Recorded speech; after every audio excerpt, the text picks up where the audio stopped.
Estamos aquí en la historia del tercer viaje misionero de Pablo. Realmente comenzó en el capítulo anterior y vemos que Pablo ya comenzó su tercera ronda, pero él pudo enviar a Apolos a Corinto para que Pablo, en versículo 1, tenía la libertad de recorrer las regiones superiores y vino a Efeso. Eso es tan importante, la iglesia en Efeso, porque como dije antes, tenía, según los historiadores, más que 60,000 miembros. Y puso el joven Timoteo sobre la iglesia, fue como un reto tremendo. Pero aquí vemos que Pablo está cumpliendo su promesa a la iglesia en Efeso y él volvió. Y él allí, eso es muy importante, hallando a ciertos discípulos, les preguntó, ¿recibisteis el Espíritu Santo cuando creísteis? Y ellos le dijeron, ni siquiera hemos oído si hay el Espíritu Santo. Entonces dijo, ¿en qué pues fuisteis bautizado?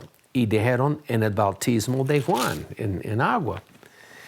Y dijo Pablo, Juan bautizó con bautismo de arrepentimiento, diciendo al pueblo que creyesen en aquel que vendría después de él. Esto es, en Jesús, el Cristo, el ungido, el Mesías.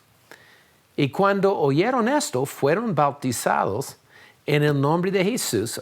Fueron bautizados en agua de nuevo, pero en Cristo.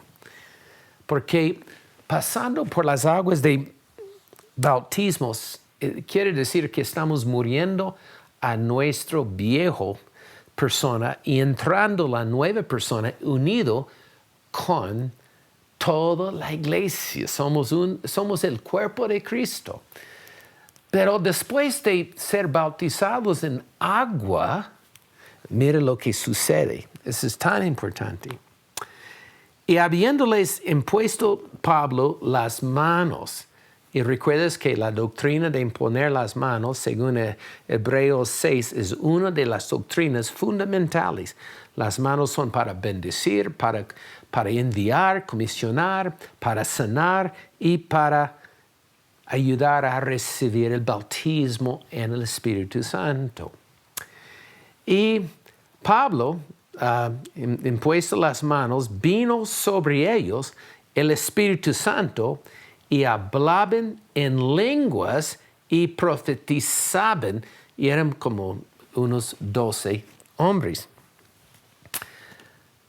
Hoy en día hay iglesias que son hermanos hermosos con el fruto del Espíritu Santo y creen en ciertos dones. Yo digo que creen en los dones desde A hasta M. Pero yo creo que la Biblia quiere que creamos en los dones desde A hasta Z. En poner las manos, sanidad, profecía, hablar en lenguas, la interpretación de lenguas y los 9 dones que hay en la primera de Corintios 12 son para hoy. Pero he escuchado el argumento de algunas iglesias que dicen, no, los dones no son para hoy. Y les pregunto, ¿por qué no crees que son para hoy? Bueno, y ellos tomen el texto de la primera de Corintios 13 y dice en versículo 9, porque en parte conocemos, en parte profetizamos, mas cuando venga lo perfecto, entonces lo que es en parte se acabará. Y ellos creen que profecía, cosas así, se acaben porque lo perfecto ha venido. Y ellos creen que las escrituras es lo perfecto. Bueno, estoy de acuerdo que las escrituras son perfectas. Pero obviamente aquí está hablando de la venida de Jesús, que restaura todas las cosas perfectamente. Y obviamente, Dios nunca quería que cesara la actividad de los dones. Imagínate, según ellos, cuando el último apóstol, Juan, murió, se acabaron los dones. Yo puedo imaginarme como mi amigo Randy McMillan me decía, imagínate Juan, que está en la casa muriendo cuando tenía como 90 y pico de años, y la gente estaba en una fila afuera esperando recibir la sanidad. Y él está en la cama imponiendo las manos sobre las personas y el don de sanidad fluía. Pero por fin Juan respiró su último aliento y murió. Y la iglesia tenía que decir a toda la fila larga, lo siento, se acabó el poder de sanidad. Oh, bueno, Jesús es el mismo ayer, hoy, para siempre. Y debemos saber que todavía los dones son activos para los que creen. Y también, volviendo a Hechos 19, hay una diferencia entre recibir a Jesús y tener el bautismo del Espíritu Santo. Los cristianos que creen en Jesús tienen el Espíritu Santo por dentro, pero no tiene el Espíritu Santo sobre ellos. En Juan capítulo 20, el Señor resucitado respiró sobre los discípulos y les dijo, recibid al Espíritu Santo, y sopló sobre ellos. Y ellos fueron nacidos de nuevo. Pero también en Lucas 24, Jesús les mandó, esperen en Jerusalén hasta que la promesa del Padre. Y también en Hechos 1 vimos, quédense en Jerusalén hasta que venga el poder del Espíritu Santo. Y el Espíritu Santo vino sobre ellos y todos profetizaron, como acá, y hablaron en lenguas. Y tenían como un acceso a los dones. Yo veo lenguas es como la puerta que nos abre a todos los dones. Yo creo que si somos obedientes y sensibles al Espíritu Santo y comenzamos a hablar según lo que el Espíritu Santo nos diga en el Espíritu, como nos hace más sensible al mundo espiritual y los dones. Y entonces hay una diferencia entre creer en Cristo, como vemos claramente aquí en Hechos 2, en Hechos 19, y en recibir el poder. Y debemos verlo así. Recibimos a Jesús para nuestra salvación. Recibimos el poder del Espíritu para bendecir a otros. ¿Veis?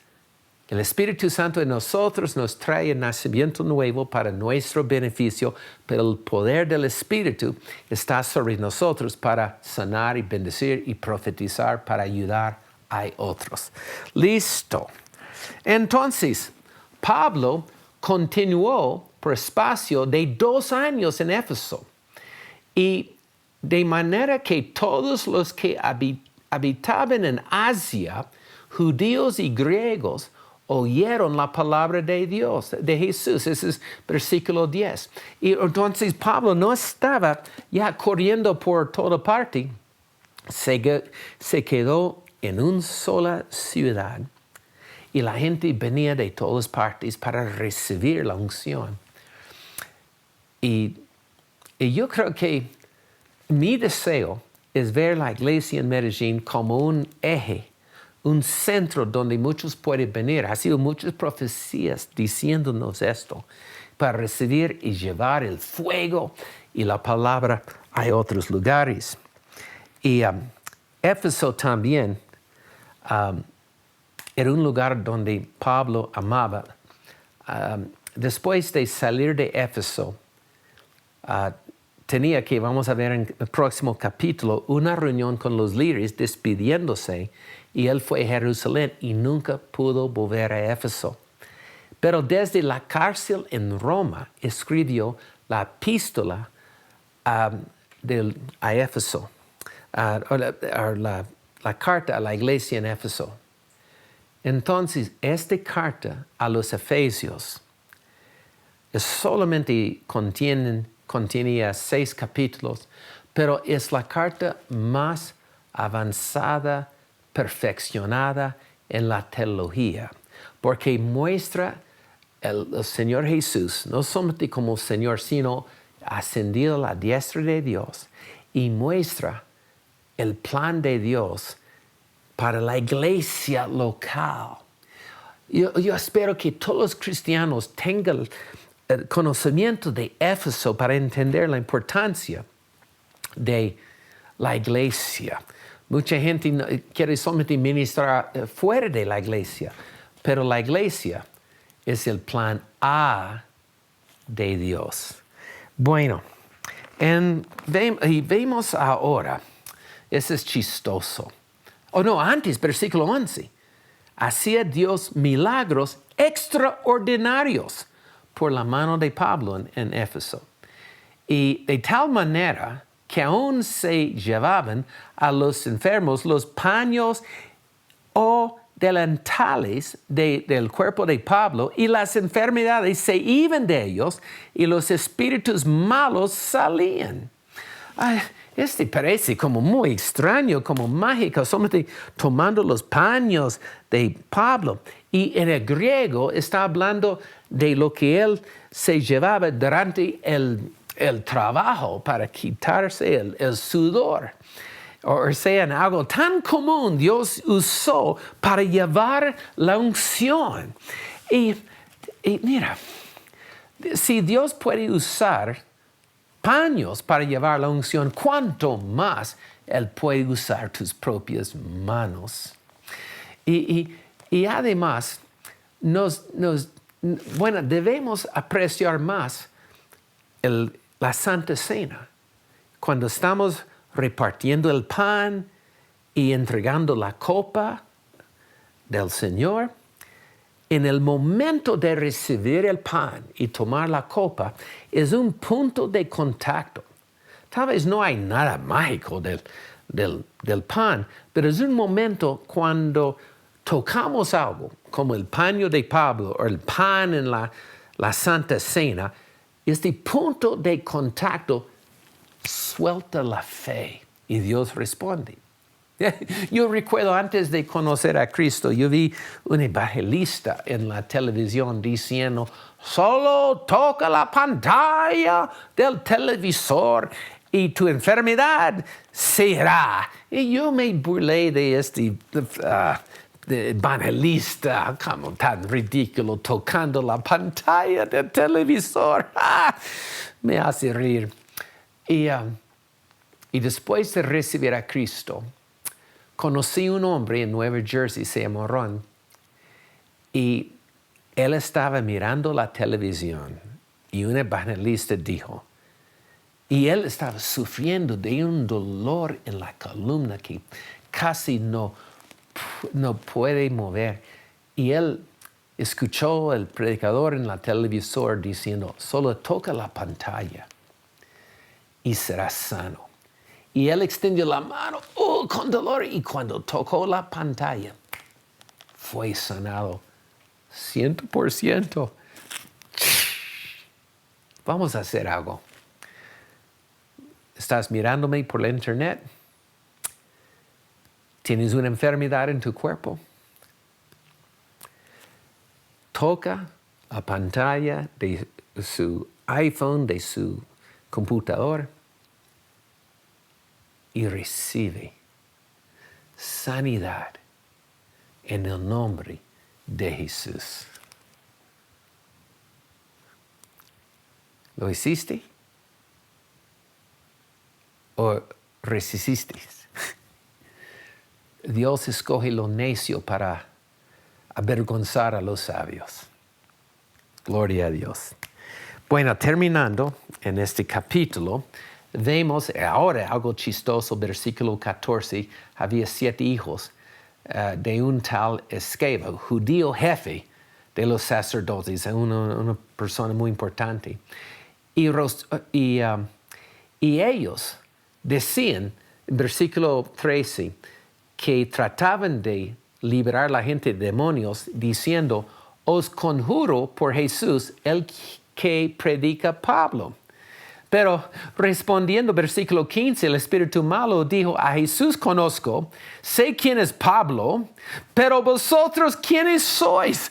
Y el hombre en quien estaba el espíritu malo, saltando sobre ellos, dominándolos, y pudo más que ellos, de tal manera que huyeron de aquella casa desnudos y heridos. y ellos estaban tratando de usar el nombre de Jesús como una frase mágica, sin tener una relación personal con Él. Mira, Dios no tiene nietos, solo hijos. No puedes vivir por la fe prestada de otra persona. Oh, te he hecho fuera en el nombre de Jesús, quien Jesús predica. No. ¿Y tú qué? ¿Cómo es tu relación? Yo recuerdo una vez fui invitado a la iglesia en Jumbo y yo estaba orando por la gente en el altar y algunos jóvenes me dijeron, pastor, venga, hay una mujer endemoniada arriba en la oficina. Listo. Yo sentía como orgullo. Entonces, muéstrame quién es, dónde está. Y cuando llegué allí, había una jovencita como gritando en una sala. Y había dos jóvenes agarrándole. Y yo les dije a los jóvenes, suéltala. Y ellos me preguntaron, ¿estás seguro, pastor? Sí, claro, suéltala. Y cuando la soltaron, me di cuenta que tenía un cuchillo en la mano. Ay, ¿por qué les dije que lo soltara? Y ella estaba gritando, rugiendo, y tuve miedo. Pero pude como centrarme, orientarme en Jesús, en mi Jesús, mi Señor personal, mi Salvador. Y le dije, en el nombre de Jesús, suelta el cuchillo y sal de ella. Y ella por fin dejó caer el cuchillo y recibió la liberación. Pero todo depende si estamos en relación genuina con Jesús. Bueno, terminando, tenemos que ver después de esto, versículo 20, así crecía y prevalecía poderosamente la palabra del Señor. Y Pablo quería ir a Jerusalén, pero había otro alboroto, otro problema, porque unos sindicatos de los hombres que hacían ídolos, artífices, paganos que hacían templecillos, ídolos, ganaban mucha plata. Y vieron que la gente, renunciando la diosa Diana, comenzaron a dejar de comprar de la tienda religiosa. Uy, y cuando tocas la billetera, y tocas la llaga del enojo.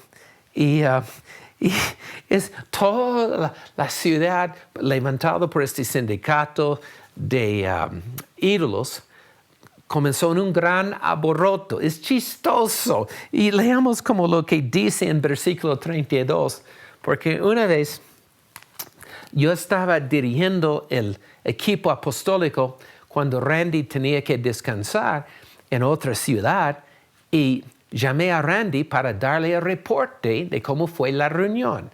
Y solamente en broma, yo le dije a Randy, y aquí en Hechos 19, 30, versículo 32, hay el reporte de la reunión de los apóstoles. y dice, unos pues gritaban una cosa y otros otra, pues la concurrencia estaba confuso y los más no sabían por qué se habían reunido. Y termina el capítulo diciendo, habiendo dicho esto, despidió la asamblea. Pues es chistoso, pero así la sabiduría de este mundo solamente nos lleva a la confusión. Ok, en el próximo capítulo vamos a hablar más de Efeso. Pero déjenme decirles algo. Pablo tuvo que dejar Éfeso. Y todavía la adoración hasta este diosa, un demonio atrás de la figura de mujer, siguió. Pero según la historia, no están las escrituras, pero creo que es la historia auténtica. Después del apóstol Juan salió de la isla de Patmos, él mismo volvió a Éfeso, entró al templo de Diana, reprendió el demonio, la potestad de toda la región, y se cayó la estatua de Diana. Y como decía, había más que 60,000 creyentes en la iglesia. Hoy en día Éfeso solamente tiene iglesias muy chiquitas. Pero vamos a creer que Dios está para volver a avivar la ciudad de Éfeso en Turquía hoy en día. Padre, gracias por el poder del Espíritu. Gracias por la autoridad de echar fuera demonios. Y Padre, pedimos por un avivamiento en Éfeso. En el nombre de Jesús.